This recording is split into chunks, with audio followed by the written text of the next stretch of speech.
कक्षा 5 हिंदी वर्कबुक में आपका पहला अध्याय राग की रस्सी। इसका जो पहला प्रश्न है, प्रश्नों के सही विकल्प पर सही यानी कि टिक का निशान लगाना है। पहला प्रश्न है, सौनक वसेन कहाँ का शासक था? तो सौनक वसेन तिब्बत का शासक था। दूसरा है, लोनपो ने अपने पुत्र को शहर भेजते समय कितने भेड़ें दी थी? तो लोनपो ने अपने पुत्र को शहर भेजते समय 100 भेड़ें दी थी। लोनपो ने अपने पुत्र को शहर से कौन सा अन्न लाने के लिए कहा था? तो उन्होंने जौ लाने को कहा था। लड़की लोनपो के पास राग की रस्सी कैसे ले गई थी? लड़की लोनपो के पास राग की रस्सी सील समेत ले गई थी। लोनपो ने लड़की के सम्मुख क्या प्रस्ताव रखा? अपने पुत्र की शादी का प्रस्ताव लोनपो ने लड़की के सम्मुख रखा। तो ये था आपका पहला प्रश्न। ऐसे ही आपका दूसरा प्रश्न है। इसका क्या है कि इसमें यह है, सही कथन के सामने सही यानी कि टिक का निशान लगाना है तथा गलत कथन के सामने गलत यानी कि क्रॉस का निशान लगाना है। पहला इसमें, लोनपो का पुत्र नदी तट पर बैठकर समस्या पर विचार कर रहा था। नहीं, ठीक है, यहाँ पे क्रॉस आएगा आपका। दूसरा है, लोनपो का पुत्र दोबारा अन्य भेड़ों को लेकर शहर गया था। इसमें भी आपका क्रॉस यानी कि गलत, ये आपका गलत आंसर है। तीसरा प्रश्न है, लोनपो के पुत्र और लड़की की दूसरी भेंट सड़क के किनारे हुई थी। हाँ, ये सही है, इसमें टिक का निशान आएगा। लड़की ने लोनपो को राग की रस्सी पहनने के लिए कहा था। बिल्कुल सही है, इसमें भी आपका टिक का निशान आएगा। लड़की की शादी सौनक वसेन के पुत्र से हो गई। नहीं, ये गलत है, यहाँ पे आपका क्रॉस का निशान आएगा। तीसरा प्रश्न है, बॉक्स में से उचित शब्दों का प्रयोग करके रिक्त स्थान भरिए। यहाँ पे ये शब्द जो दिए हैं यही आपने यहाँ पे भरने हैं। पहला है, लोनपो का पुत्र बहुत सीधा साधा था। लोनपो के पुत्र के पास 100 बोरे जौ खरीदने के लिए रुपए नहीं थे। तीसरा है, लड़की ने भेड़ों के बाल उतारे। चौथा है, लोनपो ने सोचा ऐसी रस्सी बनाना ही असंभव है। तो ये आपका तीसरा प्रश्न यहाँ पे कंप्लीट होता है। प्रश्न 4 है, गद्यांश को पढ़कर पूछे गए प्रश्नों के उत्तर लिखिए। तो ये गद्यांश है, इससे ये प्रश्न पूछे गए हैं और यहाँ से आपको उत्तर देख करके यहाँ लिखना है। तो पहले गद्यांश पढ़ लेते हैं। एक बार फिर निराश लोनपोगार का बेटा शहर में उसी जगह जा बैठा। न जाने क्यों उसे यकीन था कि वह लड़की उसकी मदद के लिए जरूर आएगी, और हुआ भी कुछ ऐसा ही। वह लड़की आई, उससे उसने अपनी मुश्किल कह सुनाई। अब तो बिना जौ के 100 बोरों के मेरे पिता मुझे घर में नहीं घुसने देंगे। लड़की सोचकर बोली, एक तरीका है। उसने भेड़ों के सींग काट लिए, उन्हें बेचकर जो रुपए मिले उनसे 100 बोरे जौ खरीदे। बोरे लोनपोगार के बेटे को सौंपकर लड़की ने उसे घर भेज दिया। तो ये गद्यांश था। इस गद्यांश पर आधारित पहला प्रश्न है, लोनपो के पुत्र को क्या यकीन था? उसे यकीन था कि वह लड़की उसकी मदद के लिए जरूर आएगी। दूसरा प्रश्न है, घर वापस जाने के लिए लोनपो के पुत्र को क्या करना आवश्यक था? घर वापस जाने के लिए लोनपो के पुत्र को 100 जौ के बोरे की जरूरत थी। तीसरा प्रश्न है, भेड़ों के सींग किसने और क्यों बेचे? भेड़ों के सींग लोनपो के पुत्र ने बेचे क्योंकि उसे 100 बोरे जौ के खरीदने थे।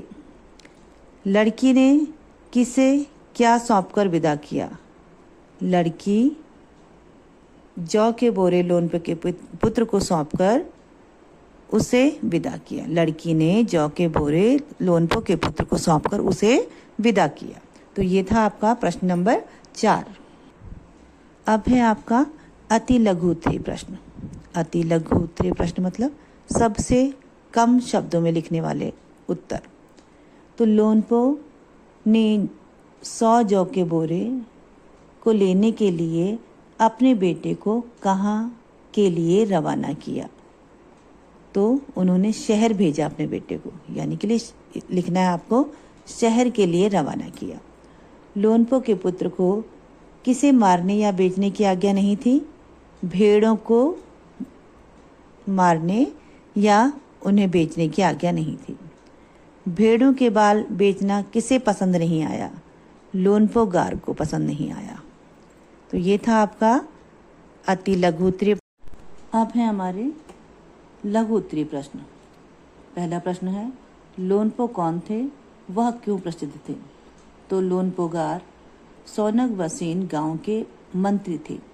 उनकी चालाकी उनकी प्रसिद्धि का कारण था, यानी कि बहुत चालाक थे, इसलिए वो प्रसिद्ध थे। दूसरा प्रश्न है, लोनपो किसके कारण चिंतित थे और क्यों?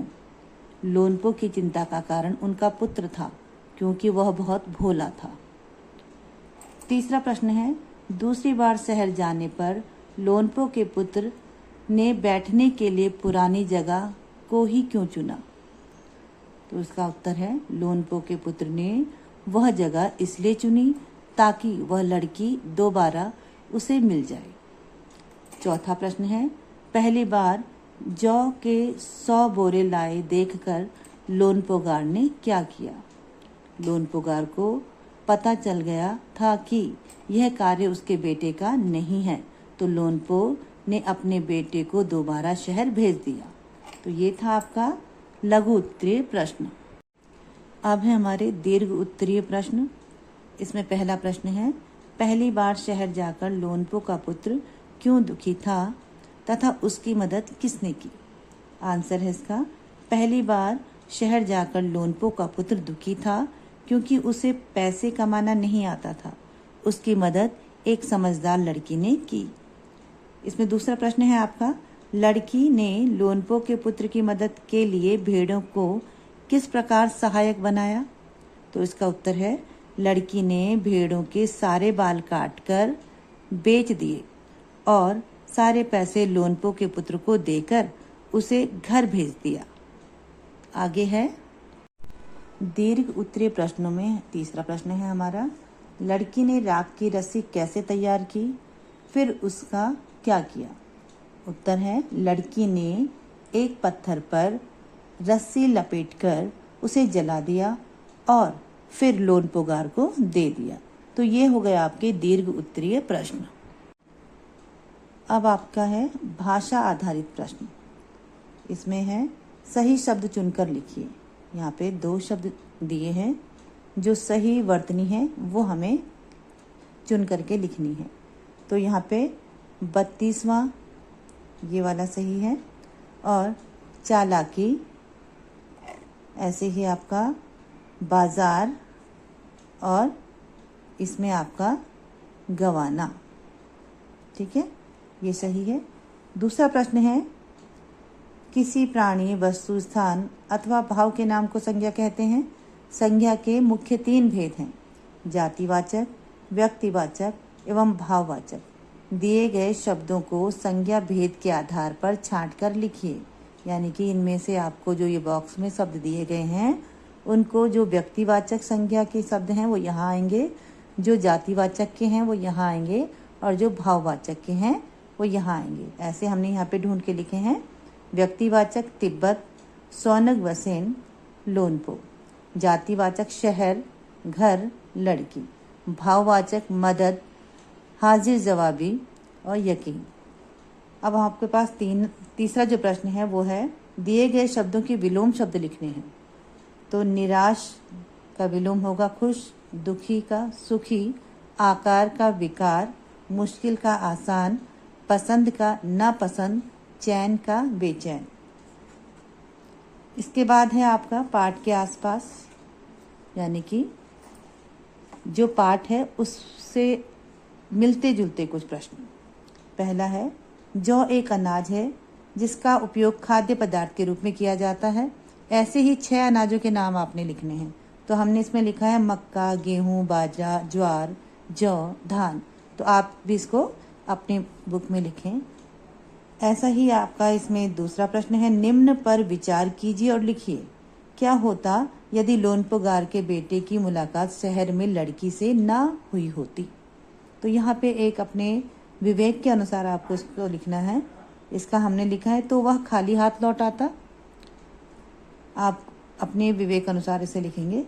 इसमें दूसरा है, इन्होंने दिया, क्या होता यदि लोनपो का पुत्र उन्हीं भेड़ों के साथ तीसरी बार शहर भेज दिया जाता, तो हमने लिखा है इसका उत्तर, तो वो फिर उसी जगह बैठकर उस लड़की का इंतजार करता जो उसे फर्स्ट टाइम मिली थी या पहली बार मिली थी।